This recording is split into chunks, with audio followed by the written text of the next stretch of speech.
Entonces,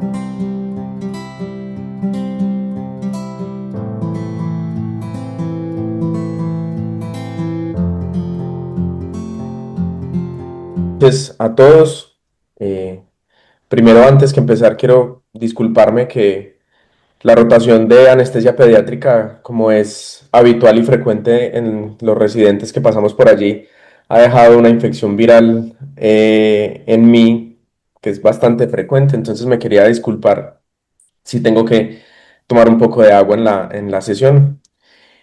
Bueno, y como decía el doctor Cañas, también quiero agradecerle a la doctora Clemencia Pinzón por su acompañamiento en la preparación de esta presentación.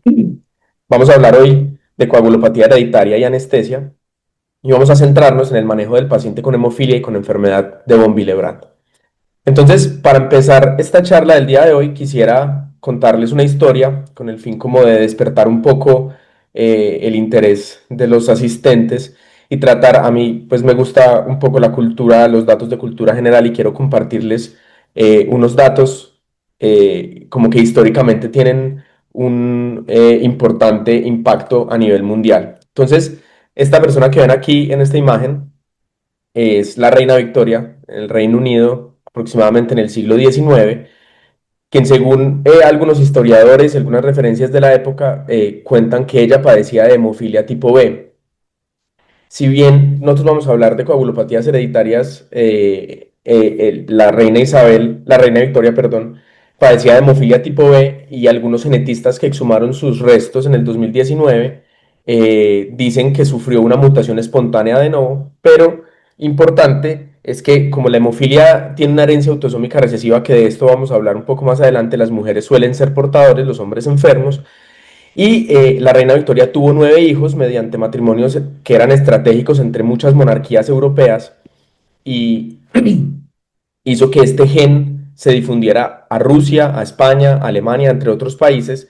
Y debido a que había entre ellos matrimonios de familias nobles muy importantes, se fue amplificando esta transmisión del gen y fueron apareciendo casos en muchas dinastías monárquicas y es por eso que le denominaron The Royal Disease o la enfermedad real.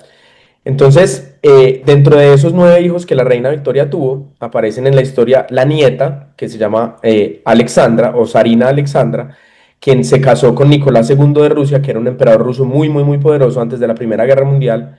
Zarina Alexandra era portadora del gen que había heredado desde su abuela, y ella se lo transmitió a su hijo, el único hijo varón de cuatro hijos, que es Alexei Nikolaevich, que en teoría iba a ser el heredero de todo el trono o de todo el imperio ruso, y este personaje empieza a padecer de hemorragias espontáneas, de hematomas, de hemartrosis, de dolores severos a consecuencia de estos hematomas, y en esta época, aún sin saber mucho sobre la hemofilia ni sobre los trastornos de la coagulación, una hemorragia podría dejar secuelas permanentes o incluso poner la vida de las personas en riesgo.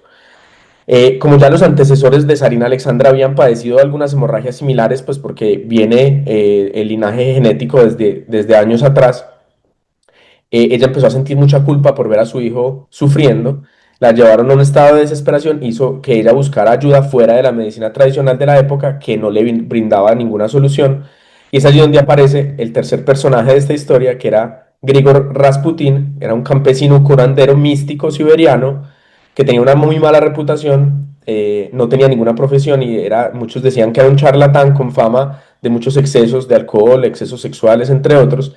Y él llega a la corte imperial rusa porque Zarina Alexandra pues estaba desesperada para tratar de encontrar ayuda para su hijo.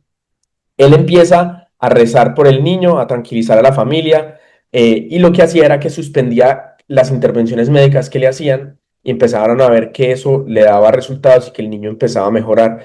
Asimismo, él no permitía que le suministraran analgésicos para el dolor de la hemartrosis. Dentro de ellos le suspendía la aspirina, que para ese momento tampoco se sabía que inhibía la función plaquetaria y sin saberlo terminaba disminuyendo el sangrado también, al mismo tiempo disminuyendo las personas que lo examinaban y demás.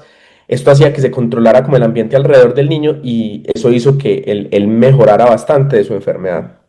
Es por eso que Zarina Alexandra se obsesiona con Grigor Rasputin y hace que él empiece a tener algunas influencias políticas. En ese entonces, su esposo, Zar Nicolás II, tiene que partir a la Primera Guerra Mundial y ella queda a cargo de tomar muchas de las decisiones políticas de Rusia que eran sugeridas, según los historiadores, por Grigor Rasputín, lo cual lleva a que el pueblo y toda la aristocracia rusa pues como que aborreciera lo que sucedía y ellos terminan siendo asesinados, toda la familia de Zarina Alexandra terminan siendo asesinados por los bolcheviques, quienes fueron los que fundaron posteriormente la Unión Soviética Socialista Rusa. Entonces, pues es una historia que quería contarles para hablar un poco y abrir un poquito como de datos históricos al respecto de esto. Entonces ya para entrar en materia vamos a empezar hablando de un caso clínico. Quiero que tomen los datos pues, de este caso y que los vayamos pensando para posteriormente hacer una discusión al respecto. Este es un caso que está publicado en la revista Saudí de Anestesia y se trata de un paciente masculino que tiene 3 meses de edad, pesa 5.4 kilos, tiene un diagnóstico de hemofilia A, no hacen la claridad bien de este caso, si el diagnóstico lo habían hecho previo a esto, pero si partamos del hecho de que tiene un diagnóstico de hemofilia tipo A y tiene una gran hidrocefalia secundaria a un quiste aracnoideo cerebral muy grande y lo programan para una derivación ventrículo-peritoneal. Esta es la imagen que nos publican del gran quiste aracnoideo que el niño tiene. Entonces requiere una derivación ventrículo-peritoneal. Entonces la idea es que vayamos pensando antes de empezar la charla en qué paraclínicos piensan a priori que le solicitaríamos a este paciente, en dónde se debe atender este paciente, en qué nivel de atención, si tenemos alguna otra consideración, qué técnica anestésica se le da, si tienen alguna consideración con la vía aérea y si hay algún tipo de medicación que se le pueda dar al paciente. Entonces, primero para poder entender qué tan importante es hablar de este tipo de trastornos, vamos a hacer unas menciones epidemiológicas al respecto. Entonces, realmente qué tan frecuente o qué tan posible es que nosotros nos encontremos con un caso de coagulopatía hereditaria en el entorno perioperatorio. Entonces, para comenzar a hablar de esto, me gustaría resaltar eh, como algunas puntualidades. Estos datos que ven en esta diapositiva son sacados de la World Federation of Hemophilia. Ellos hacen una encuesta global. La última publicación es para el 2023, donde hablan que aproximadamente hay 17.1 casos por cada 100.000 habitantes para la hemofilia de tipo A, 3.8 casos por cada 100.000 habitantes para la hemofilia B. Y es importante saber que estas entidades investigadores recalcan que hay un subregistro de los casos, que hay, según las estimaciones como epidemiológicas, que no son los casos registrados propiamente o formalmente, el número podría acercarse a 900.000 casos de hemofilia. Sin embargo, los casos que están oficialmente reportados por la federación son 390.000 de todas las coagulopatías, dentro de los cuales 218.000 son de hemofilia y de estas 218.000, 179.000 corresponden a hemofilia tipo A y alrededor de 40.000 a hemofilia tipo B. En cuanto a la enfermedad de von Willebrand, cuando uno empieza a buscar literatura y datos sobre las coagulopatías, uno ve que tiene mucho protagonismo la hemofilia. Sin embargo, la realidad, pues como epidemiológica, muestra que la enfermedad de von Willebrand es la que más probablemente nos vamos a encontrar en la práctica anestésica, y esto es porque es el trastorno hemorrágico más frecuente hereditario en todos los seres humanos, y hay algunas estimaciones que dicen que aproximadamente el 1% de la población tiene enfermedad de von Willebrand. Es también muy importante saber que hay un subregistro, y esto la literatura describe que se debe a una barrera socioeconómica importante. Eh, Como pueden ver, discúlpenme, se estima que algunas encuestas globales dicen que hay una tasa promedio mundial de 25.6 casos por cada millón de pacientes, pero esto digamos que tiene un cambio cuando se miden solamente los países de altos ingresos, donde llega aproximadamente a 60 casos por millón, y en países de ingresos bajos solamente el registro de 1.1 casos por millón. Esto demuestra pues que básicamente en los países de bajos ingresos o los países pobres no se hace el diagnóstico, a pesar de que los pacientes se presenten con manifestaciones hemorrágicas, no hay un registro o un diagnóstico oportuno de estos pacientes.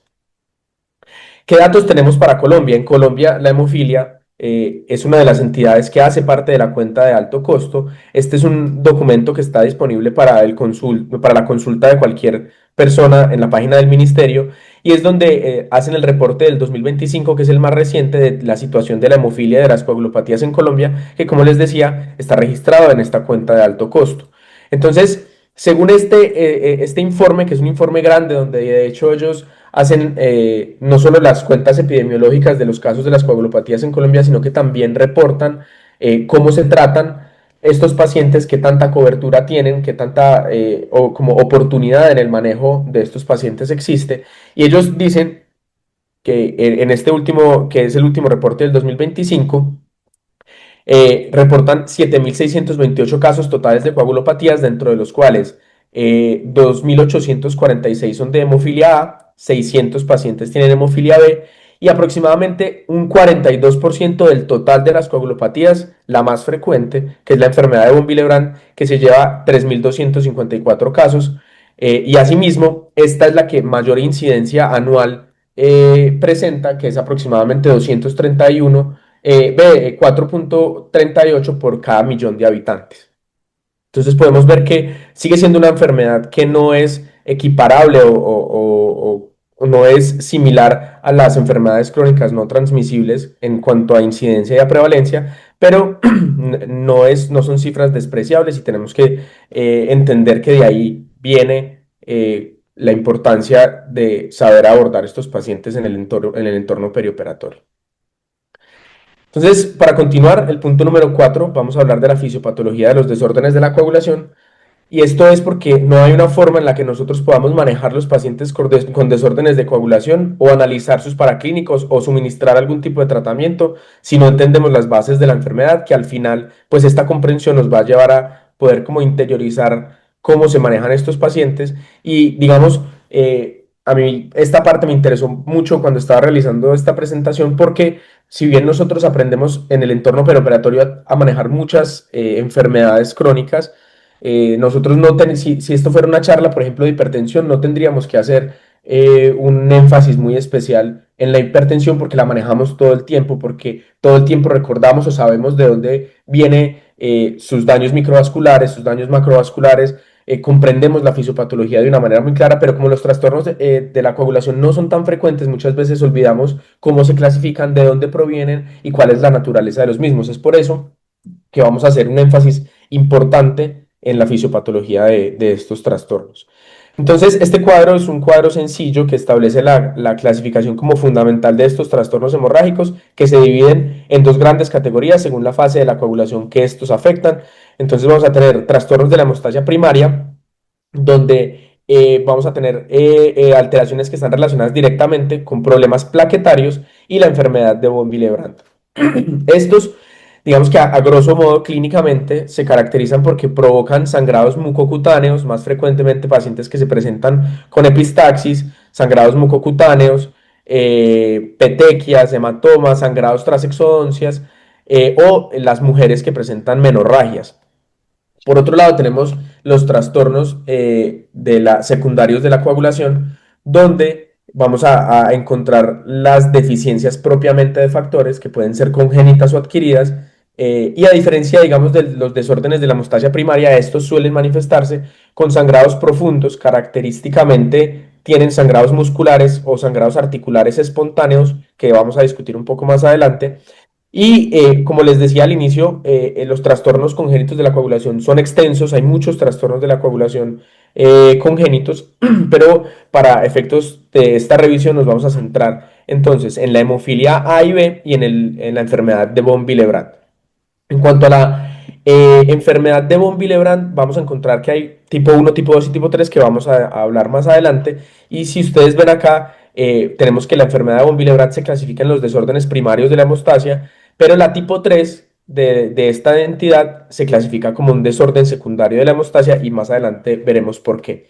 Entonces, como para hacer una introducción, la hemofilia A se caracteriza o se trata de una deficiencia del factor 8 de la coagulación, la hemofilia B por una deficiencia del factor 9 de la coagulación, y la enfermedad de von Willebrand vamos a tener la tipo 1, que es una deficiencia cuantitativa parcial del factor de von Willebrand. La tipo 2 no es un defecto cuantitativo, sino un defecto cualitativo. Y la tipo 3 es una deficiencia cuantitativa, pero esta es severa o total. Es importante que de este tipo de hemofilias es más frecuente tener, a pesar pues que hay una diferencia importante en la deficiencia de ambos factores, es mucho más frecuente presentar la hemofilia tipo A, como lo vieron en la diapositiva anterior de epidemiología. Entonces vamos a centrarnos a hablar un poco primero en cómo son o de qué se tratan propiamente las dos partes del cuadro que vimos. Entonces vamos a empezar con la hemostasia primaria. Entonces la hemostasia primaria comienza inmediatamente después de que hay un daño en el endotelio y esta va a constar básicamente de cuatro fases. La primera es una fase de vasoespasmo donde va a haber una contracción pues vascular que se reduce o se da ese vasoespasmo para tratar de reducir el flujo que hay de sangre. Después vamos a tener la adhesión plaquetaria, las plaquetas van a empezar a adherirse al colágeno que se expone en la herida y este proceso va a estar mediado o facilitado por el factor de von Willebrand, y aquí empieza a ver la importancia de esta hemostasia primaria. En la parte o la fase 3 es la activación plaquetaria. Las plaquetas van a cambiar de forma y van a liberar su contenido interno, que es parte de lo que vamos a ver también más adelante. Y finalizando, vamos a tener la agregación plaquetaria, que va a ocurrir cuando las plaquetas se unen entre sí para formar el tapón plaquetario inicial. ¿Cuál es el problema de esta hemostasia primaria? Que dura poco tiempo y una vez el vasoespasmo cede, el flujo sanguíneo vuelve a la normalidad y la fuerza de la sangre, digamos que a grosso modo, puede atravesar o arrancar de cierta forma este tapón. Por esto es obligatorio la intervención de la hemostasia secundaria. La hemostasia secundaria entonces va a involucrar una activación que es secuencial de unas proteínas que son llamados los simógenos, que son propiamente los factores de la coagulación, sobre la superficie de los fosfolípidos de las plaquetas o de las células dañadas.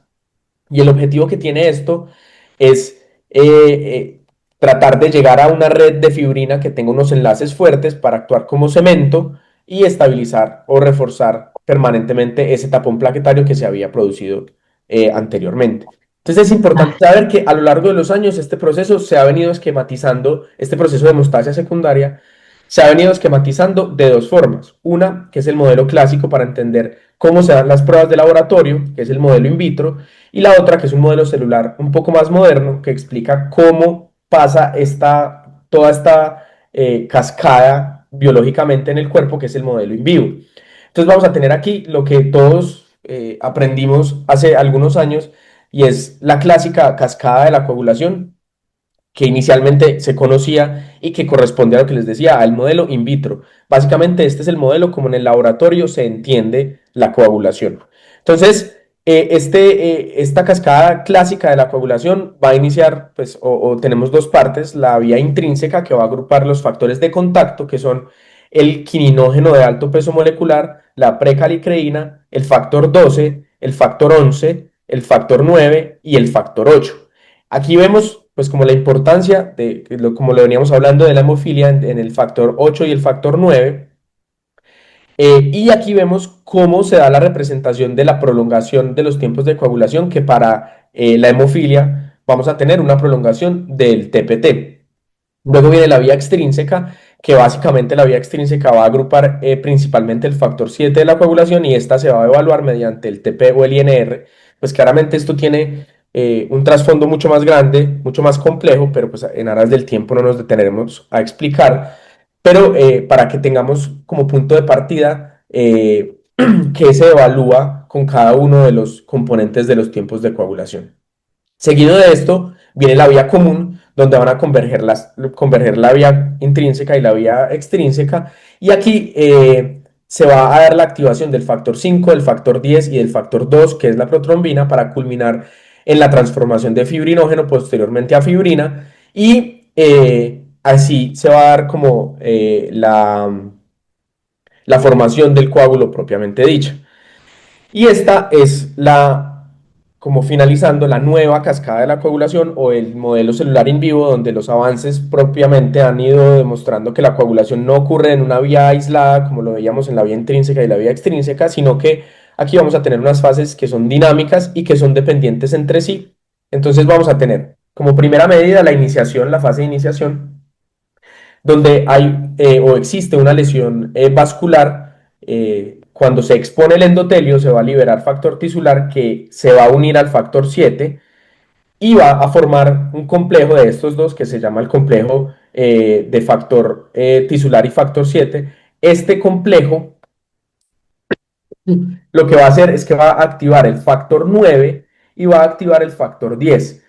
Esa activación del factor 10 se va a combinar con el factor 5 de la coagulación y esto va a crear nuestro primer complejo de protrombinasa. Este complejo de protrombinasa es capaz de convertir pequeñitas cantidades de protrombina en trombina, pero es importante saber o mencionar que este lado del proceso solamente genera un porcentaje muy pequeño de trombina de aproximadamente el 2% del total que se requiere para la formación de un coágulo. Este 2% pues claramente es insuficiente por sí solo, pero nos va a servir como starter o como iniciador de todo el resto del proceso.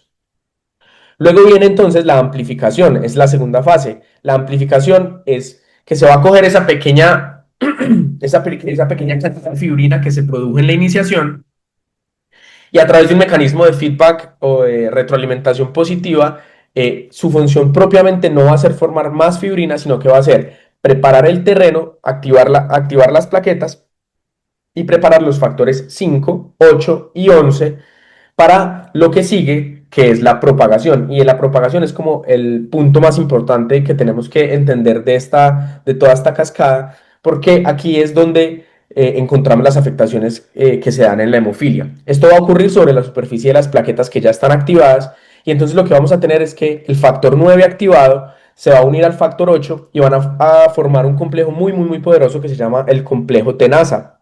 Este complejo lo que va a hacer es que va a activar una gran cantidad de factor 10 que nuevamente se va a asociar con el factor 5 y lo que van a hacer es formar muchos más complejos de protrombinasa y esto va a desencadenar un concepto que se le conoce clásicamente como la explosión de trombina, que al final es el factor 2 activado. Y esto lo que va a hacer es catalizar la conversión de fibrinógeno a fibrina, la cual termina siendo entrelazada de una forma covalente por el factor 13 y esto lo va a llevar a que se forme el coágulo y que éste sea más estable.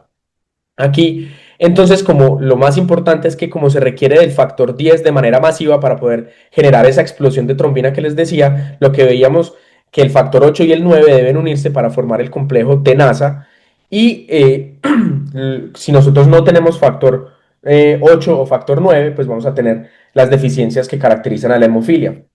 Es importante como recordar, el factor 9 es una enzima de tipo proteasa que por sí sola es ineficiente para esta activación y el factor 8 no es propiamente una enzima, sino que funciona más como un cofactor. Como les decía, no tiene una actividad enzimática, pero sí es el que ayuda al factor 9 para que funcione bien y por eso pues esta va a ser la clave de la alteración que encontramos en la hemofilia. Aquí está otra parte de los factores de contacto que veíamos atrás en la imagen anterior de la vía de la cascada clásica de la coagulación, que se creía que tenían un impacto muy grande en la cascada propiamente dicha. Aquí en este nuevo modelo ha perdido un poco como de impacto, ya que todos estos factores que les mencionaba, que son los factores de contacto, no tienen tanto impacto en la cascada o en la señalización de la coagulación, sino que tienen más otras funciones de tipo de inmunidad o de modulación del dolor que no, pues nos vamos a detener a explicar en este momento. Entonces, bueno, continuando con esta parte como fisiopatológica, como les decía ahorita, la importancia de las bases genéticas y cómo se transfiere o se hereda este tipo de enfermedades, vamos a tocar este punto que es bastante importante y vamos a tener que para la hemofilia, ambos factores se van a terminar, pues el factor 8 y el factor 9 se van a codificar en el brazo largo del cromosoma X. En el caso del factor 8 propiamente, existen muchas, cerca de 2000 mutaciones, pero la más frecuente es una inversión del intrón 22. Y para el factor 9, recordemos que el factor 9 es uno de los factores que son vitamina K dependientes y requiere de la vitamina K para volverse biológicamente activo. Para este factor, aproximadamente el 70% de las mutaciones que ocurren se llaman mutaciones de sentido erróneo o missense, que lo que ocurre es que un nucleótido se cambia de cadena y hace que cambie la codificación de ese codón y por tanto la lectura de los aminoácidos lleva a que se codifiquen proteínas diferentes. La hemofilia va, como les decía inicialmente, va a seguir un patrón de herencia que es recesivo ligado al cromosoma X. Esto quiere decir que cualquier hombre que reciba un cromosoma defectuoso va a terminar padeciendo la enfermedad. En cambio, las mujeres con el cromosoma defectuoso serán portadoras, ya que el otro o el segundo cromosoma X, que va a estar normal, va a terminar compensando esa deficiencia. Entonces, ¿cómo son los escenarios más frecuentes? Me voy a repetir a nuestras clases de genética y de biología molecular para mostrarles rápidamente cómo funciona un cuadro de Punnett, donde el escenario más frecuente es que tengamos una madre portadora y un padre sano, y de esta forma vamos a tener que el 50% de los hijos varones van a heredar el cromosoma X mutado y por lo tanto van a manifestar la hemofilia, y el 50% de las hijas van a ser portadoras.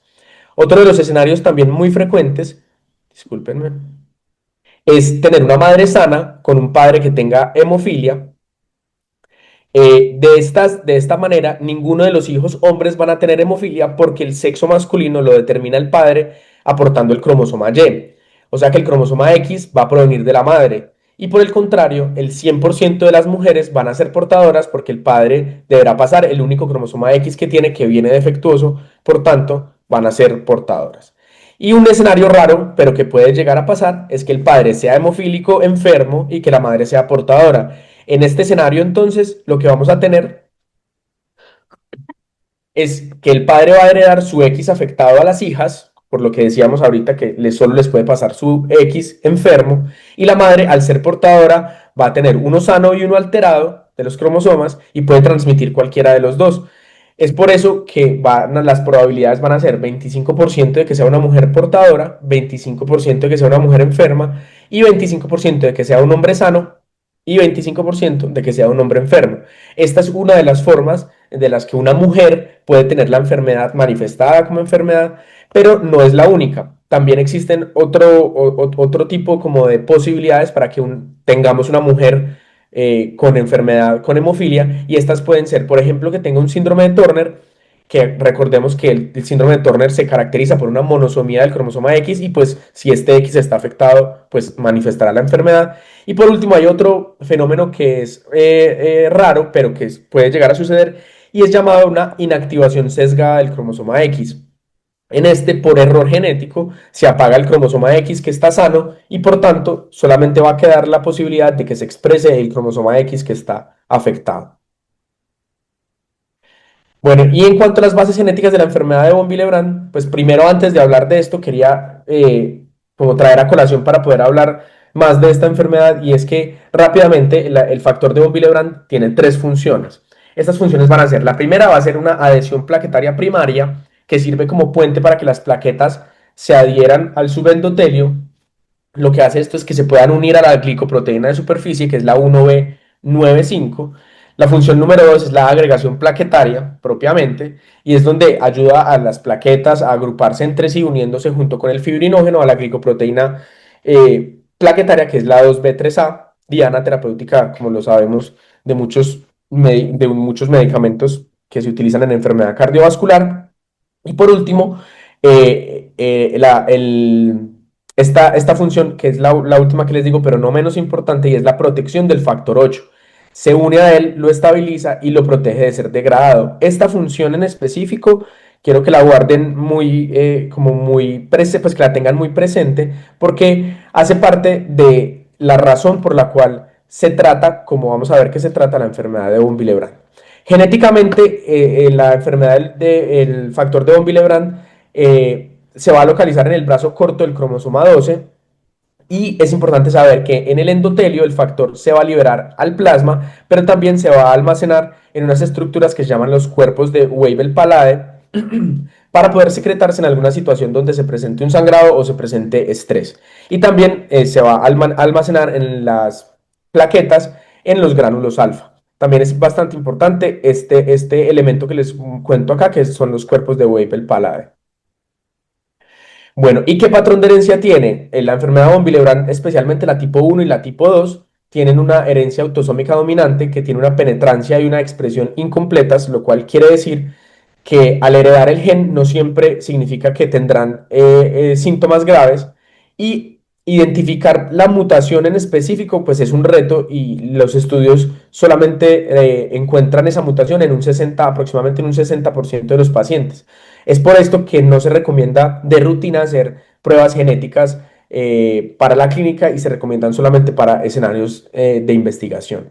Y la enfermedad de von Willebrand tipo 3 tiene, es una variante que es rara, pero que es grave y que tiende a comportarse, como les decía ahorita, más similar a una hemofilia, ya vamos a ver por qué. Y esta tiene un tipo de herencia autosómico recesivo. Digamos, para efectos pues, del tiempo, estos, si trajeran los cuadros de Punnett, tienen muchas más variabilidades por ser autosómico dominante. Entonces, básicamente, no me voy a detener mucho ahí, pero al esta enfermedad ser dominante y no ser ligada al X, va a afectar de igual manera a hombres y a mujeres, y la cantidad de hijos afectados va a depender de la mutación, si está en el padre o la madre, o el padre o la madre o en ambos, y aún así vamos a ver que se encuentran algunas diferencias en la forma de presentación, y es importante saber que hay más diagnósticos de enfermedad de von Willebrand en mujeres, lo cual no quiere decir que sea una enfermedad exclusiva de las mujeres, como es más frecuente encontrar la hemofilia en hombres, sino que se encuentran más pacientes femeninas con enfermedad de von Willebrand porque se diagnostican más ya que tienen más menorragia y este sangrado menstrual hace que se pueda llevar a una oportunidad de diagnóstico como más precisa.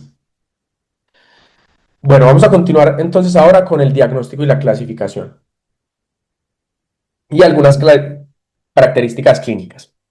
Entonces, para la hemofilia, esta, ¿cómo se va a presentar? Es importante que la presentación muchas veces no es como similar en los pacientes y es con mucha frecuencia lo que vamos a tener tanto en hemofilia como en enfermedad de von Willebrand es que se diagnostiquen después de un procedimiento quirúrgico, donde hay una historia de sangrado o después de un traumatismo que haya presentado los pacientes. Sin embargo, para la hemofilia en los neonatos vamos a tener que aproximadamente de 1 a 4% se manifiestan con una hemorragia intracraneal espontánea. También pueden llegar a tener hemorragia con punción del talón, que es frecuente para tomar muestras del recién nacido, o en un 48% según la literatura pueden presentarse en una hemorragia tras una circuncisión.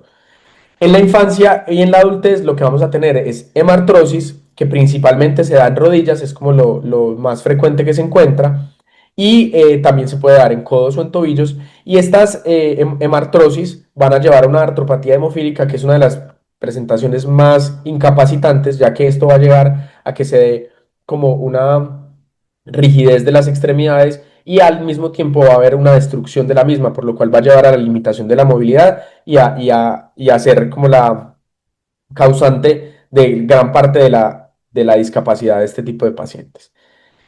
¿Cómo se va a hacer el diagnóstico? Pues como les decía, normalmente o tenemos un antecedente de sangrado que nos lleva a pedir algunos exámenes o lo que podemos encontrarnos es una prueba de cribado donde tenemos un TPT prolongado con un TP y un INR normales. Y ya, si nosotros tenemos esto, deberíamos llevar al paciente a una prueba confirmatoria, que es un ensayo de actividad del factor. Esto también tiene muchas más aristas, esto simplemente es por mencionarlo de una manera como a grosso modo. Y esta prueba confirmatoria o el ensayo de la actividad del factor es un ensayo funcional basado en el TPT activado. El más frecuentemente encontrado en la práctica, según la literatura, es el One Stage Clotting Assay, que lo que hace básicamente es tomar la muestra del paciente, mezclarlo con otra muestra que tenga deficiencia del factor, ya sea del 8 o del 9, y si la coagulación se corrige, quiere decir que sí tiene el factor. Y esto, pues, según los resultados de esta parte de la coagulación, se va comparando con unas curvas estándar. Si se demuestra que hay actividad baja o ausente del factor, esto va a confirmar el diagnóstico. Y ojo que hay un dato clave para nosotros y es que los niveles del factor 9 son fisiológicamente bajos en los recién nacidos, así que si nosotros tenemos un paciente recién nacido que tiene factor 9 bajo y esta muestra fue tomada del cordón umbilical, debería repetirse la prueba a los 6 meses para poder confirmar el diagnóstico de hemofilia tipo B. ¿Cómo se va a clasificar entonces? Se clasifica exclusivamente según el nivel de la actividad del factor de coagulación. Ya sabemos, el 8 para la hemofilia A y el 9 para la hemofilia B. Entonces los leves habitualmente son asintomáticos hasta que sufren algún trauma importante o hasta que son llevados a una cirugía. Y esta actividad del factor va a estar demostrada en unos niveles de funcionalidad del factor de 0,06 a 0,4 unidades internacionales por decilitro, lo cual corresponde a una actividad del 60 al 40%. En el modo de presentación moderado de 0,01 a 0,05 unidades por decilitro, que corresponde entre el 1 y el 5% de actividad del factor. Y en la deficiencia severa vamos a tener menos de 0,01 unidades por decilitro, que corresponde a una actividad menor al 1%. En estos pacientes que tienen moderados, normalmente tienden a tener sangrados esporádicos o sangrados también por trauma, pero en los severos, que es importante saber que representan aproximadamente el 40% de los casos, es una forma de deficiencia mucho más grave que se presenta con hemartrosis, con hemorragias espontáneas e incluso puede debutar con hemorragias intracerebrales también espontáneas.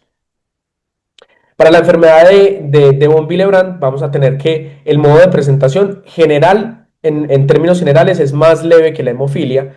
Se presenta habitualmente con sangrados mucocutáneos, epistaxis o menorragia, lo que les decía ahorita de los sangrados menstruales, pero en la tipo 3 es un sangrado grave, es más raro encontrarlo, pero este se presenta más similar a lo que es una hemofilia severa.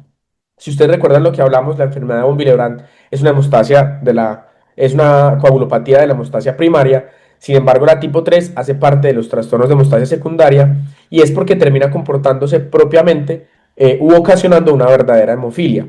Recordemos que dentro de las funciones del factor de von Willebrand vimos lo que les hablaba ahorita, que protegía al factor 8 de ser degradado. Como en esta enfermedad hay un déficit completo o hay una ausencia completa de este factor de von Willebrand, el factor 8 no va a poder ejercer, no va a poder tener como esa escolta o esa protección que le suministra el factor de von Willebrand y por tanto va a llegar la proteína C activada, lo va a degradar y va a hacer que este factor, el 8, termina disminuyendo drásticamente y por eso es que se termina comportando como una hemofilia severa y por eso es que las pautas de tratamiento de la enfermedad de von Willebrand tipo 3 van a ser reponiendo el factor de von Willebrand, pero también reponiendo el factor 8 de la coagulación. Esto lo vamos a profundizar más adelante. ¿Cómo se hace el diagnóstico para la enfermedad de von Willebrand? Habitualmente, pues lo que les decía, depende de la historia, depende del modo de presentación, depende de en qué momento se detectan los pacientes, pero las pruebas de cribado describen un analizador de la función plaquetaria que se llama PFA100. Este diagnóstico, como les decía, es un poco más complejo porque los niveles de factor también van a variar naturalmente conforme transcurre la edad del paciente. Y también es importante saber que el estrés o, por ejemplo, el grupo sanguíneo va a tener alguna variabilidad. Por ejemplo, las personas que somos O tenemos aproximadamente 25% menos del factor de von Willebrand natural. Es por eso que esto pues supone un reto para el diagnóstico. Esta prueba de analizador de la función plaquetaria o PFA100 es una prueba de laboratorio que está diseñada pues, para evaluar esta hemostasia primaria y hace un análisis de la interacción entre las plaquetas y el factor de von Willebrand. Durante muchos años para este diagnóstico se utilizaba el tiempo de sangría. Sin embargo, el tiempo de sangría era operador dependiente y no era muy reproducible. Entonces los laboratorios hacen esta prueba del PFA100. Si el tiempo del cierre del coágulo es prolongado, sugiere que hay una deficiencia plaquetaria o de factor de von Willebrand. Y si eso se encuentra, entonces pasamos a las pruebas específicas. Las pruebas específicas son las confirmatorias donde se va a medir la cantidad del antígeno y se va a medir la funcionalidad a través de la actividad del cofactor de ristocetina. Entonces recordemos que en la enfermedad de von Willebrand puede haber cantidad normal, cantidad baja o funcionalidad normal o funcionalidad baja. Es por eso que como también varía entre un defecto cualitativo y un defecto cuantitativo, es por eso que solamente la medición del antígeno se va a quedar corta para el diagnóstico. Y ahí es donde se introduce el cofactor de ristocetina. La ristocetina era hace tiempo un antibiótico que se retiró del mercado porque era altamente tóxico, pero en ese tiempo se descubrió que al agregar la ristocetina a una muestra, el factor de von Willebrand se une a la glicoproteína 1B de las plaquetas y se produce agregación plaquetaria, es decir, este es como el facilitador. Y por tanto, si no hay una buena agregación plaquetaria, lo que quiere decir al agregar este factor de ristocetina es que hay falla o no hay falla en la funcionalidad o no hay factor de von Willebrand. Entonces, lo que se utiliza es la relación entre la cantidad del antígeno y la actividad del cofactor. Vamos a tener entonces que en cuanto a la cantidad del antígeno se va a clasificar como normal, como disminuido o como muy disminuido según el nivel, como lo pueden ver acá, 100 unidades de cilitro, 40 unidades de cilitro o 10 unidades de cilitro. Y la relación entre el cofactor de ristocetina y el antígeno, vamos a tener esa relación, va a estar mayor de 0.6 en el tipo 1 y va a estar menor a 0.6 en el tipo 2. Para el tipo 3, como el tipo 3 es una deficiencia severa o absoluta del factor de von Willebrand, lo que vamos a tener es un antígeno del factor de von Willebrand menor a 0.05 o un ratio de este antígeno y el factor del cofactor de ristocetina menor a 0.05 unidades internacionales por decilitro. Bueno, ahora vamos a hablar un poco del tratamiento, como de las generalidades del tratamiento. Esto, pues, es una enfermedad grave, es una enfermedad que requiere un manejo de múltiples aristas y, pues, digamos que no nos vamos a detener a pensar cómo se maneja desde el punto de vista de un hematólogo, por ejemplo, sino que vamos a hablar como de las generalidades para poder introducirnos a la parte anestésica. Entonces, el manejo clínico de la hemofilia es bastante complejo. El pilar fundamental de este tratamiento es la prevención y el control de las hemorragias para poder lograr que se eviten las discapacidades a largo plazo, como lo que les decía ahorita de la artropatía hemofílica. Entonces, bueno, lo que les decía, el tratamiento requiere un enfoque de múltiples ángulos, de múltiples aristas, en centros especializados que incluyen a hematólogos propiamente, a fisioterapeutas, a odontólogos, a psicólogos. Y como medidas generales, los pacientes deberían evitar los deportes que tienen un contacto extremo o deportes de contacto, deberían poder mantener una higiene dental estricta para evitar sangrados gingivales e infecciones también a este nivel, evitar medicamentos que terminan afectando o empeorando la función plaquetaria, procurar no poner medicación intramuscular, incluso ni siquiera las vacunas intramusculares, sino preferir vacunas subcutáneas, por ejemplo. Pero esta parte, pues, que son los cambios en el estilo de vida, pasan a un, digamos que a un segundo plano, por decirlo así, porque la terapia de reemplazo de los factores es la piedra angular para el tratamiento de la hemofilia, sobre todo de la hemofilia severa.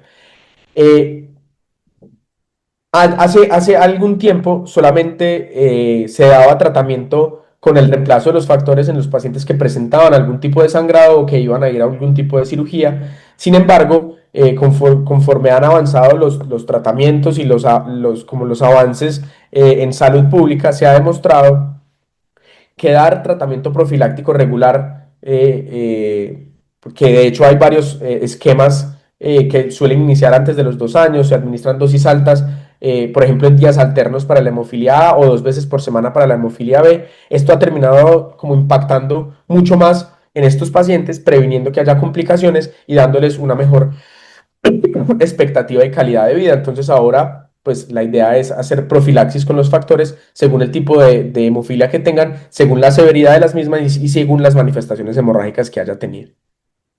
Y por último, las terapias adyuvantes, que en manifestaciones que sean leves, se suelen dar medicamentos que son adyuvantes, como por ejemplo la desmopresina, algunos antifibrinolíticos que ya vamos a tocar un poco más adelante.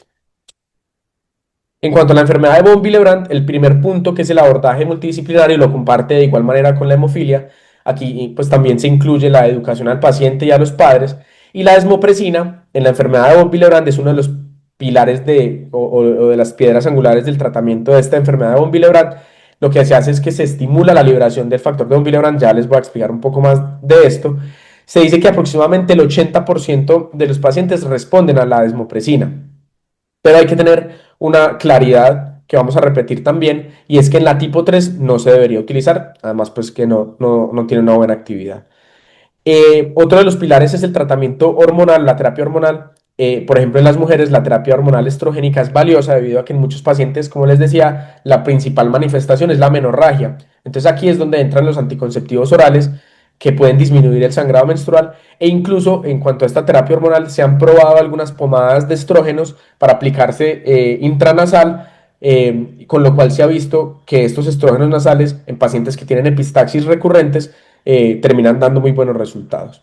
Y como terapia, como parte final, la terapia ya de reemplazo con los concentrados de factores que se utiliza para hemorragias severas o para cirugías donde se va a requerir hacer una reposición guiada, que ya vamos a hablar de esto.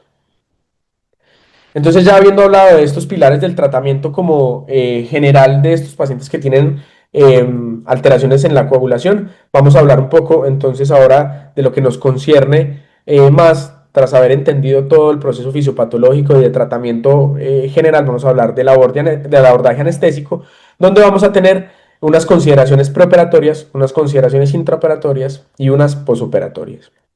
Entonces, lo primero es la planificación preoperatoria. Aquí quiero hacer una cuña antes de hablar como de esta planificación, y es que muchas veces no solo es importante nosotros planear los pacientes que ya tienen un diagnóstico de hemofilia, sino que, como les decía, hay muchos de los pacientes que se terminan diagnosticando después de una cirugía. Entonces, lo que nos vamos a encontrar probablemente, si no tenemos un paciente que tenga el diagnóstico, probablemente vamos a tener pacientes que sangran y que después, si nos retrocedemos en esos pacientes que sangraron severamente en una cirugía, pudimos haber identificado algunas señales que eran importantes para eso. Y es por eso que la entrevista o el interrogatorio que hacemos en la valoración preanestésica en los pacientes que no son diagnosticados con hemofilia o con algún trastorno de la coagulación, pues toma mucha importancia. Si nosotros hacemos un cuestionario o un interrogatorio juicioso de antecedentes de sangrado, de cómo es el periodo menstrual, de si le sangran las encías, de si ha tenido hematuria, de si le salen hematomas cuando tiene traumas que no son muy severos, si ha tenido algún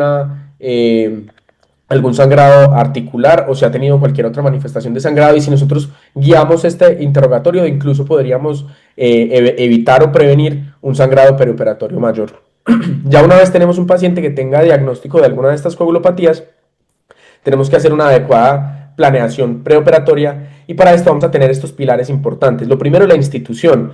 La cirugía debería programarse idealmente en un centro de tercer o cuarto nivel, donde se disponga de todo el equipo multidisciplinario, principalmente donde incluya un hematólogo, ya sea un hematólogo pediatra o un hematólogo de adultos, que generalmente son los encargados de las unidades de oncología. Pero es importante porque, si bien nosotros aquí vamos a mencionar muchas pautas del tratamiento que en parte son también para entenderlas, el tratamiento siempre debe ir pautado por el hematólogo o acordado en común acuerdo con ellos, valga la redundancia. Entonces, la institución es importante, tercer o cuarto nivel. Lo otro, la logística de las cirugías. Las cirugías deberían programarse durante la semana, no el fin de semana preferiblemente, y si es posible en la primera hora del día, para poder asegurar la disponibilidad del personal multidisciplinario, como ya lo habíamos dicho, de los laboratorios y del banco de sangre, que es el segundo punto también. La coordinación o la logística del laboratorio y del banco de sangre es importante porque debemos coordinar entre la farmacia y el banco para garantizar que contemos con la reserva de los factores, que contemos con una posibilidad de la reserva de hemocomponentes, y también es importante alertar al laboratorio por la probabilidad de que nosotros tengamos que mandar muestras de sangre para análisis rápido. Entonces es importante esta parte del laboratorio y del banco de sangre también. Y por último, la prehabilitación y la parte del tratamiento odontológico integral. La prehabilitación, principalmente en los pacientes que tienen ya una movilidad reducida a causa de una hemartrosis, por ejemplo, esta prehabilitación les va a llevar, como en muchos aspectos perioperatorios, la prehabilitación pulmonar, cardiovascular y demás, tiene mejores resultados y llegan mejor preparados al día de la cirugía.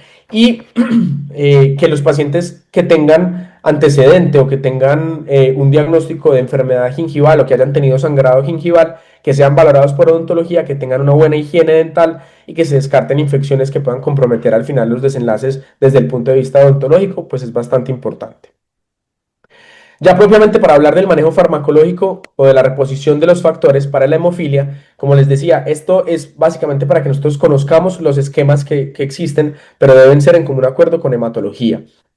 Para la hemofilia vamos a utilizar una fórmula que está descrita en la literatura, que es el peso del paciente por el aumento deseado del factor por 0.5. Para la hemofilia, el factor 8 es un medicamento que es eficiente, quiere decir que por cada una unidad por kilo de peso que se le da al paciente, el nivel en sangre puede llegar a subir hasta 2 unidades internacionales por decilitro.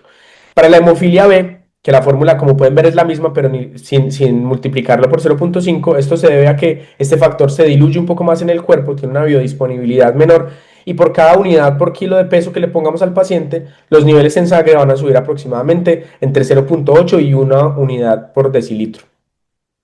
Entonces, como les decía, ¿cuál es el aumento deseado que vamos a buscar? Eso va a depender del tipo de cirugía al cual vamos a llevar y dependiendo de cuál sea el tipo de hemofilia que estemos tratando. Entonces, básicamente, para la hemofilia tipo A, si nosotros vamos a llevar al paciente a una cirugía mayor con riesgo de sangrado, deberíamos tratar de buscar de 80 a 100 unidades por decilitro. Esto, digamos que también puede variar según los protocolos institucionales o la experiencia que tenga el servicio. Hay algunos servicios que para cirugías mayores los llevan simplemente a 80, pero digamos que pues, puede ser variable y esto también resalta la importancia de establecer protocolos del manejo multidisciplinario para tener claridad de cuáles metas se van a buscar. Para la hemofilia B, si es cirugía mayor, de 60 a 80, y si son cirugías menores, podría ser de 50 a 80 o de 50 a 70, según sea el caso y según el tipo de intervención en específico. Por eso esto no es, digamos, una fórmula de cocina, si bien sí hay una fórmula para calcularlo, va a depender de las características del paciente, del riesgo que tenga, y en nuestro entorno va a depender también del contexto como socioeconómico y sociocultural de los pacientes. No es lo mismo un paciente que no tenga un fácil acceso a la salud, que esté un poco más descuidado, un paciente que tenga riesgo de al darle alta, tener mayor complicaciones. También vamos a ser más o menos estrictos dependiendo de todas estas consideraciones adicionales. ¿Cómo se administra? También hay algunos protocolos establecidos por cada una de las clínicas, también se debe comentar con todo el equipo. Clásicamente lo que se utiliza es dar una dosis en bolo, más o menos 30 a 60 minutos antes de la inducción anestésica. Y esto es un punto bastante importante que no en todos los escenarios se realiza, pero es crucial, sobre todo para las cirugías mayores, y es que 15 a 30 minutos, a los 15 a 30 minutos de haber terminado la infusión del medicamento en bolo, deberíamos medir los niveles de factor que tenemos para saber si estamos llegando o no estamos llegando a la meta que nos habíamos planteado desde el inicio y con eso considerar si es pertinente o no llevar al paciente a cirugía o si necesita alguna dosis adicional. Luego del postquirúrgico se pueden titular los bonos según el pico de los factores que tengamos, como meta, digamos, clásica que se utiliza en el día 1. Del día 1 al 3 vamos a buscar niveles entre 60 y 80 y del día 4 al 7 vamos a buscar entre 40 y 60. Es importante saber que estos factores, el factor 8 tiene una vida media de 8 a 12, que es un poco menor al del factor 9, que es de 8 a 24 horas, y esto también va a ser importante porque si digamos tenemos un paciente que tiene hemofilia hemofilia tipo B, vamos a tener que el factor 9 por su vida media de duración es mayor, probablemente no vamos a requerir bolos o más bolos adicionales intraoperatorios. Y hay otra cosa, otra consideración importante es que recientemente se ha venido adoptando una conducta con el fin de mantener los niveles un poco más estables en el tiempo y es no poner solamente un bolo único, sino una infusión continua. Esta infusión continua se utiliza previo a una dosis de bolo de carga, pero la infusión se inicia antes de empezar la cirugía. Habitualmente se da según el protocolo de 2 a 4 unidades por kilo por hora. Este se mantiene durante todo el procedimiento quirúrgico e incluso se puede dejar después del posoperatorio según sea el objetivo que estamos buscando, según el tipo de cirugía y el riesgo de sangrado. Incluso hay algunas referencias bibliográficas que describen hasta 7 días continuos de infusión para esto y lo que se hace es que se va reduciendo paulatinamente según pues, sean las necesidades. Esto, digamos, no se tiene establecido en todas partes, pero la literatura cada vez habla un poco más de estas infusiones con el fin de mantener niveles más estables en sangre. Esta es una de las complicaciones importantes que se genera con la reposición de los factores y es el desarrollo de los inhibidores. Ocurre aproximadamente en el 30% de los pacientes con hemofilia A y en el 2 al 5% de pacientes con hemofilia B. ¿Y en qué consiste el desarrollo de los inhibidores? En pues el desarrollo, valga la redundancia, de aloanticuerpos contra el factor que se está infundiendo.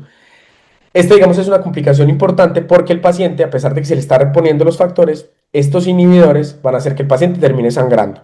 ¿Qué se hace entonces? Si el nivel de los inhibidores es alto, se deben utilizar factores que se llaman agentes de derivación o bypass agents, que dentro de ellos tenemos al complejo protrombínico activado, que se conoce como el FEIBA, o el factor 7A recombinante, los cuales lo que hacen es saltar la necesidad de la reposición del factor por un tiempo, que clásicamente lo que hace es como reponer por un tiempo lo que está haciendo falta, pero el manejo definitivo para el desarrollo de estos inhibidores es la inducción de la tolerancia inmunológica.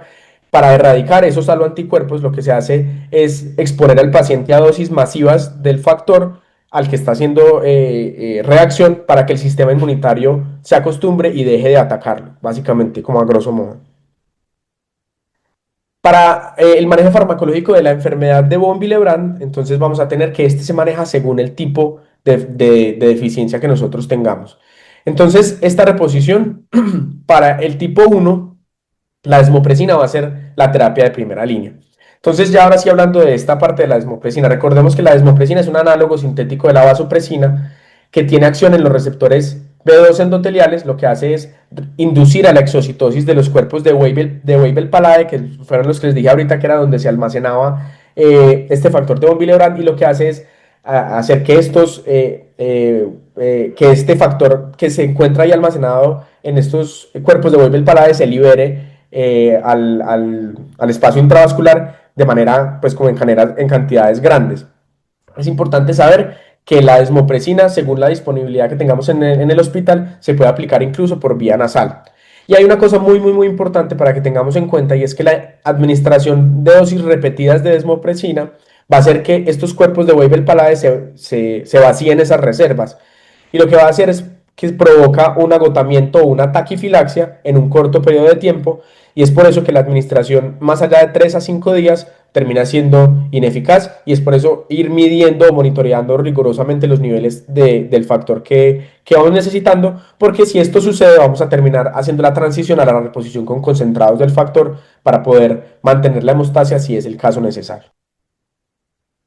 Y para el tipo 2 y para el tipo 3 lo que se hace es reponer el factor de von Willebrand. Este no se, a diferencia de la hemofilia, no se realiza calculando, haciendo un cálculo matemático, sino que se administra el factor, y este viene, pues en Colombia lo tenemos el factor de von Willebrand en conjunto con el factor 8 de la coagulación, por lo que les decía ahorita de su mecanismo de acción o cómo se comporta este tipo de enfermedades. La dosis habitual es administrar 40 a 60 unidades por kilogramo de peso, y habitualmente lo que se hace es hacer un mantenimiento de 20 a 40 unidades cada 12 a 24 horas según sea el escenario pues, que necesitemos. El objetivo va a ser mantener un nivel de factor de von Willebrand en una actividad de 80 a 100 unidades por decilitro, y para el factor 8 de 80 a 100 dependiendo del tipo de intervención al cual vamos a someter al paciente. También para cirugía mayor, digamos que lo importante es administrarlo 30 a 60 minutos antes de la inducción anestésica. Y aquí hay otra de las consideraciones importantes, y es los otros medicamentos coadyuvantes, como por ejemplo el ácido tranexámico y otros de este tipo, como por ejemplo el ácido aminocaproico, que no lo tenemos disponible. Estos son excelentes para ayudar a reducir la hemorragia, sobre todo de las mucosas. Hay una consideración importante, y es que están contraindicados en sangrado urológico porque la generación de abundantes coágulos, por ejemplo vesicales, va a generar que se presente una uropatía obstructiva secundaria, haciendo pues que empeore su condición renal. Entonces están contraindicados a este nivel. Bueno, ¿y ahora qué vamos a hacer si nosotros nos enfrentamos a un caso donde tenemos ausencia de los factores, donde en el hospital en el donde estamos no contamos con factores de la coagulación, con factores para la reposición?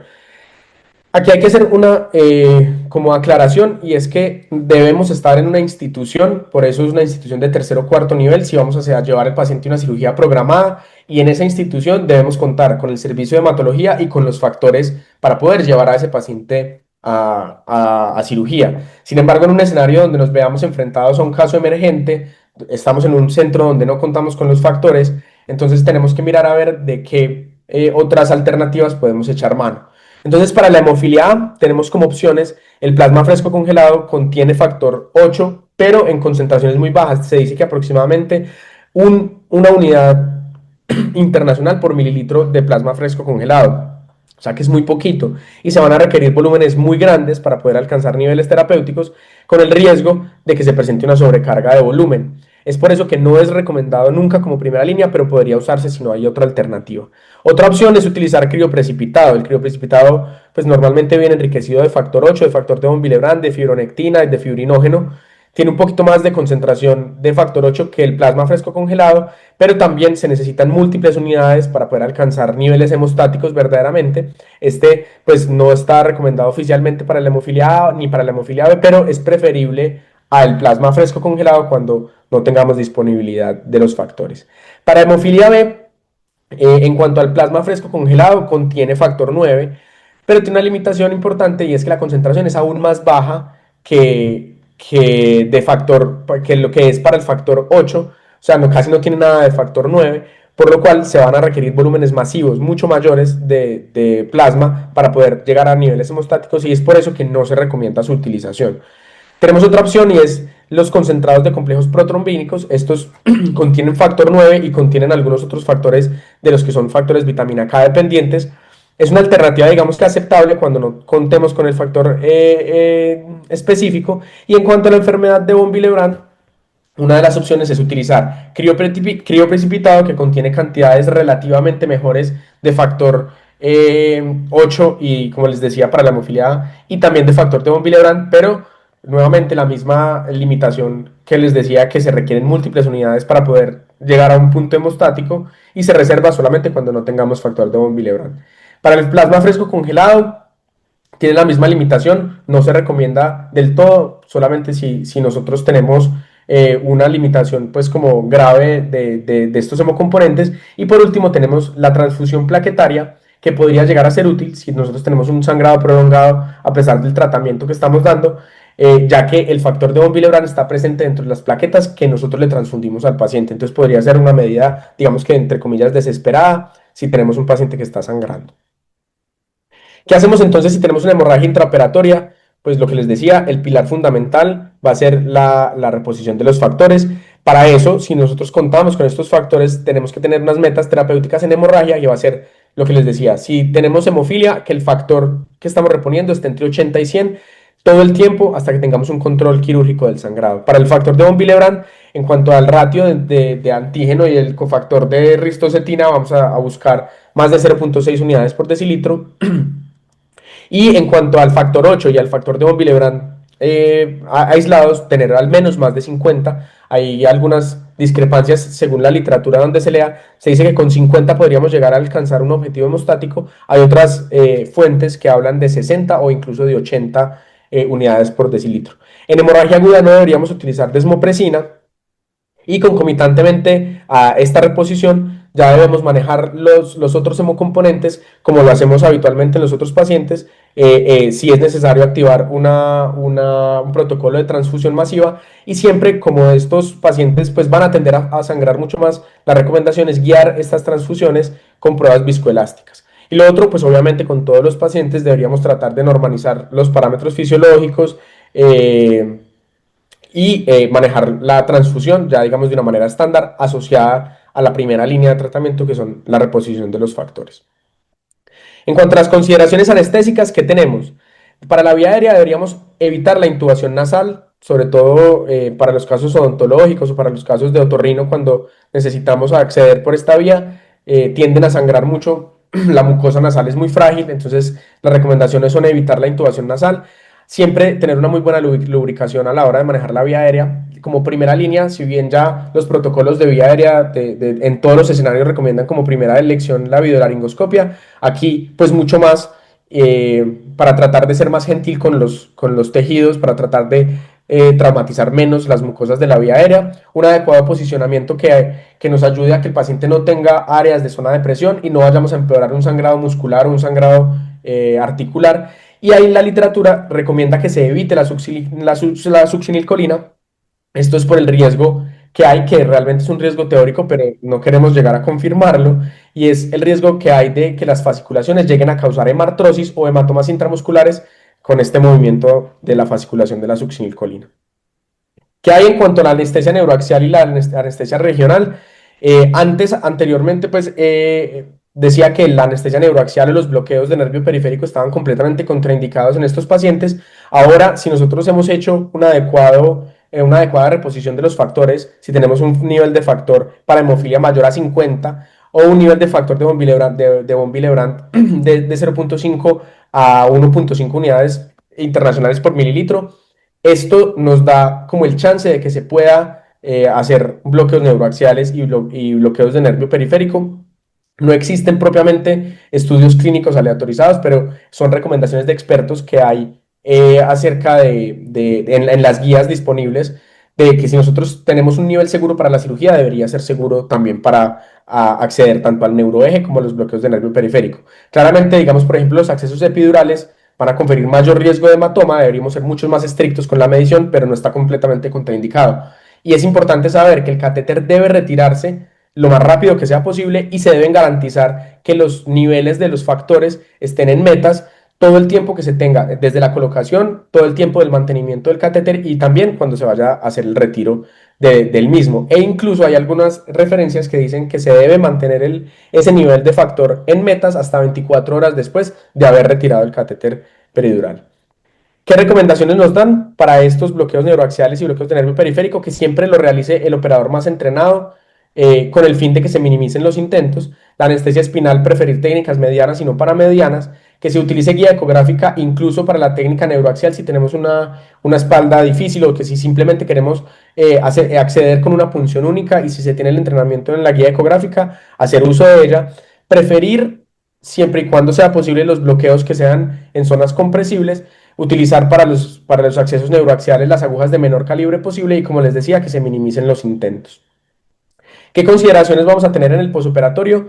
La rehabilitación física temprana, pues sobre todo para los pacientes que son intervenidos por patología articular, el manejo multimodal del dolor, tenemos que tratar de evitar los AINES o evitar cualquier tipo de medicación que altere la función plaquetaria. Y en cuanto a la tromboprofilaxis, se recomienda que sea una tromboprofilaxis mecánica. Estos pacientes, si bien tienen un desorden de la coagulación, según el tipo de intervención y según las otras comorbilidades que tenga, también van a tener riesgo tromboembólico. Entonces se recomienda que se les dé tromboprofilaxis mecánica graduada y evitar la tromboprofilaxis farmacológica, a no ser de que el riesgo tromboembólico sea muy alto. En ese escenario se debe garantizar 100% que haya un control hemostático adecuado con una terapia de reemplazo de los factores y de esa manera podría considerarse la administración de tromboprofilaxis farmacológica, pero también debe ser una consideración que se debe poner en discusión con el equipo multidisciplinario y con hematología. Entonces, ya para culminar, vamos a volver a tocar el tema del caso clínico que teníamos ahora. Voy a volver a ponerles aquí el caso clínico nuevamente para que lo volvamos a leer. 3 años, 5,4 kilos, diagnóstico de hemofilia, hidrocefalia por el quiste aracnoideo gigante, programado para una derivación ventriculoperitoneal. Entonces quiero abrir el espacio, un espacio corto para ver si alguien tiene alguna consideración especial, qué paraclínicos consideran, qué nivel de atención, qué consideraciones les surgen al respecto.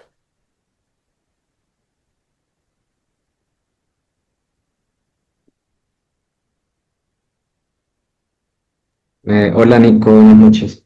Buenas noches. Bueno, yo creo que ese paciente pues definitivamente debería hacerse en un tercer o cuarto nivel, como tú lo dijiste, que tuviera disponibilidad del servicio de hematología, confirmar que se tuviera también pues disponibilidad del factor 8. Desde mi punto de vista pues no utilizaría como o digamos, pues no este paciente, pero en algún tipo de pacientes, pues evitaría sobre todo técnicas neuroaxiales. Y no sé es de pronto si por la edad o algún tipo de esas cosas haya alguna contraindicación, por ejemplo, para desmopresina o alguna de esas otras alternativas que hay para el manejo de este tipo pues de pacientes con estas patologías. Mm, Perfecto. ¿Alguien más tiene alguna otra consideración? Eh, Nicolás, buenas noches. Buenas noches. Eh, Habla Mauricio Garamillo, médico internista hematólogo.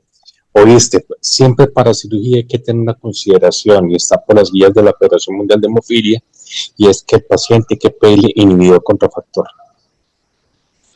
Es fundamental porque cuando hay que tener la certeza que el inhibidor es negativo porque una cirugía se puede volver un desastre si el paciente tiene inhibidores contrafactor porque no le va a servir para nada el factor que se le ponga. Entonces siempre tener la verificación para cirugía que el inhibidor contrafactor sea negativo.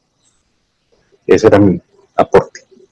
Muchísimas gracias, doctor. Un honor tenerlo por aquí acompañándonos. Con el mayor de los gustos, hermano. ¿Alguien más tiene alguna otra consideración? El doctor Bueno, Fernando Rafán buenas tiene la noches. mano levantada. Sí, gracias, muy amables. Muy gentil, excelente. Primero que todo, felicitar a nuestro conferencista. Muy buena revisión, muy completa, dinámica, deja muy buenas enseñanzas. Quería hacer algunos comentarios, básicamente, y es en los embarazos de las mujeres que tienen enfermedad de von Willebrand. Como la mayoría es tipo 1 y hay buena respuesta a la desmopresina, si viste alguna recomendación especial para ellas respecto a, primero que todo, que debe haber interconsulta siempre con hematología, porque a veces los pacientes llegan sin la valoración previa, así que se hace necesario una valoración ante la sospecha o con el diagnóstico para saber cómo andan sus niveles y cuándo está indicada la analgesia epidural. Entonces se sabe que las pacientes embarazadas con von Willebrand aumentan sus niveles de desmopresina de manera como una respuesta fisiológica. Y el otro punto, desde el punto de vista anestésico, que a veces se le olvida a uno, es el control de la temperatura. Súper importante estar seguro de que el paciente está eutérmico, no debe estar ni hipertérmico ni hipotérmico, porque la respuesta desde el punto de vista de coagulación pues se ve modificada, especialmente disminución del factor y de la actividad plaquetaria también con la hipotermia y con la hipertermia, exceso de vasodilatación que también favorece el sangrado.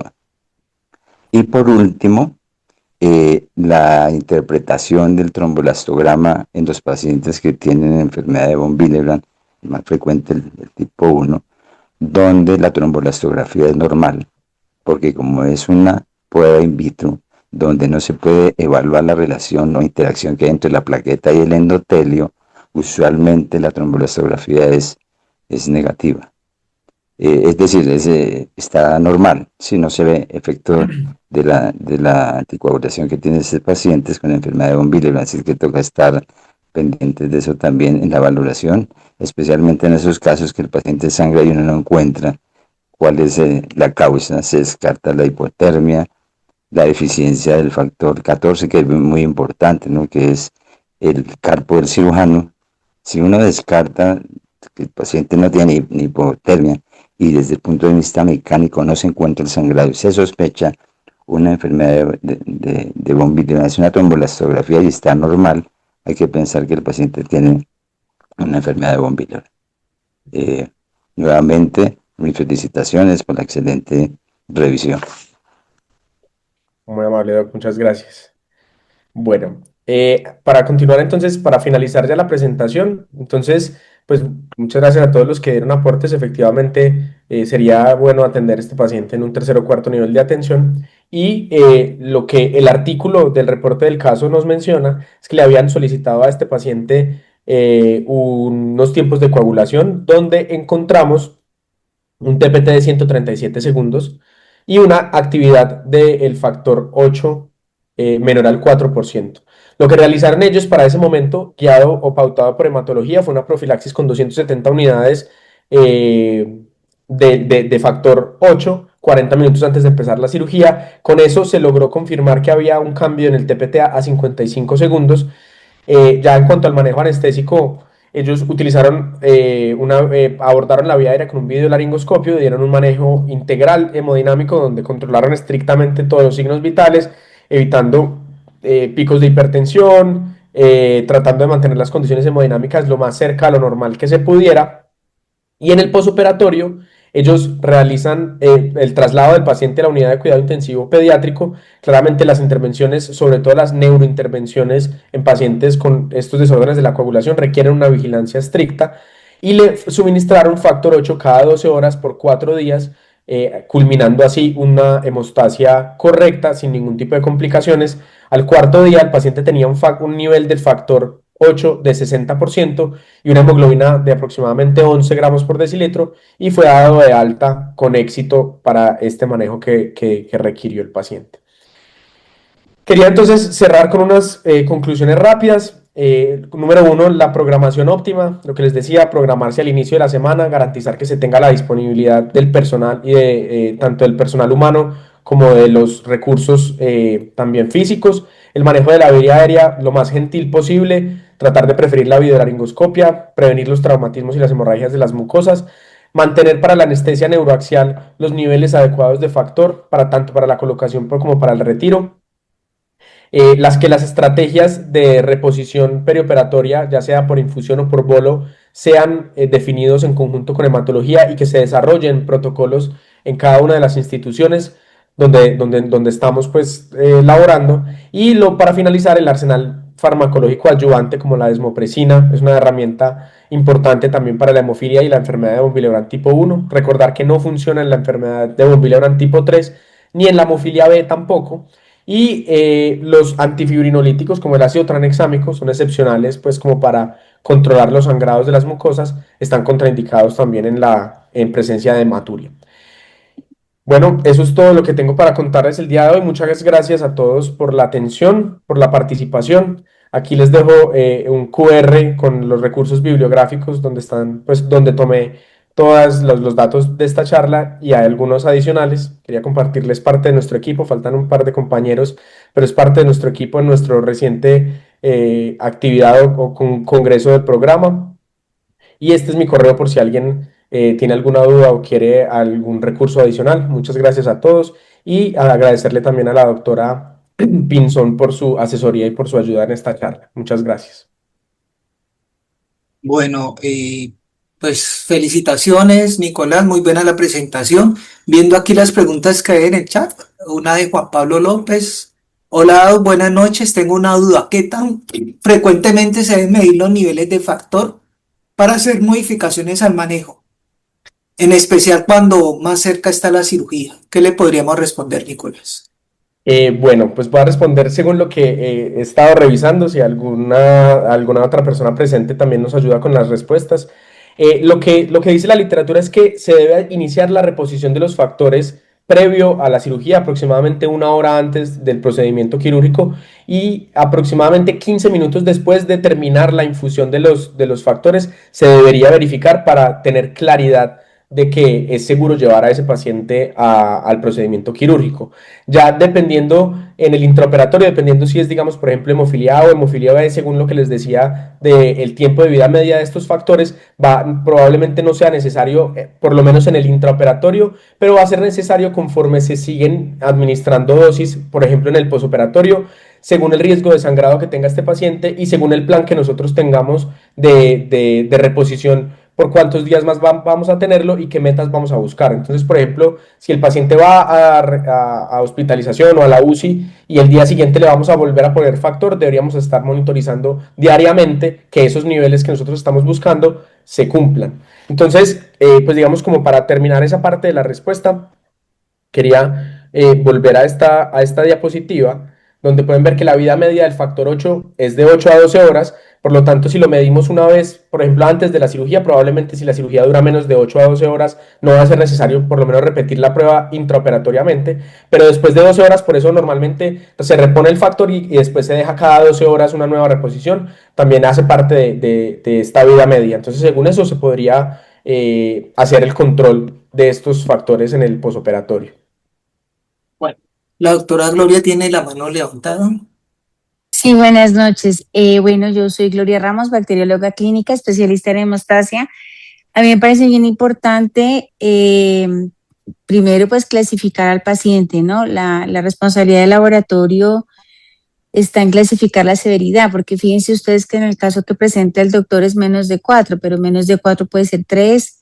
Estaríamos clasificando si es 3 en un paciente con una hemofilia moderada y no va a ser lo mismo que tenga menos de 1 a que sea severa. Entonces me parece importante primero tener muy claro qué tipo de patología tiene el paciente, si es bueno, en este caso el paciente tiene una hemofilia, menos de 4, vuelvo y le repito, pues lo importante es saber si es severo o no, para que ustedes puedan igualmente pues definir la cantidad del medicamento que se le va a suministrar.